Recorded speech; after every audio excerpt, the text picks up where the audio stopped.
இறைத்தூதர் ஸல்லல்லாஹு அலைஹி வஸல்லம் இடத்திலே காமிதியா என்ற குளத்திலிருந்து ஒரு பெண் வருகிறார்கள். வந்து சொன்னார்கள், இறைத்தூதர் சபையில் இருக்கிறார்கள், நான் விபச்சாரம் செய்து விட்டேன், தண்டனையை கொடுங்கள். இறைத்தூதர் சொன்னார்கள், பெண்ணை என்ன சொல்கிறாய்? நீ பாவ மன்னிப்பை கேள், இறைவன் மன்னிப்பான், மறைப்பான், சாட்சிகள் இல்லை, ஏன் நீனாக வந்து ஒப்புக்கொள்கிறாய்? விலகிச் செல் என்று இறைத்தூதர் அனுப்பிவிடுகிறார்கள். இறைத்தூதரிடத்தில் அந்த பெண் சொன்னார்கள், இறைத்தூதரை ஒரு தோழரை இது போல் அனுப்பினீர்கள், அதுபோல் என்னை அனுப்பலாம் என்று நினைக்காதீர்கள். நான் தண்டனையை பெறுவதற்காக என் குற்றத்தை வெளியே சொல்கிறேன். என் வயிற்றிலே கரு இருக்கிறது, குழந்தை இருக்கிறது. இறைத்தூதர் சொன்னார்கள், நீ செய்த பாவத்திற்கு குழந்தையின் தண்டனையை பெற வேண்டும், முடியாது, நீ குழந்தை பெற்றெடுத்ததற்கு பிறகு வா.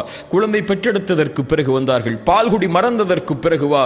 பால்குடி மறந்ததற்கு பிறகு குழந்தைக்கு உணவை கையில் கொண்டு வந்து இறைத்தூதரை, குழந்தை உணவை சாப்பிடுகிறது, நீங்கள் தண்டனையை கொடுங்கள். தண்டனை நிறைவேற்றப்படுகிறது.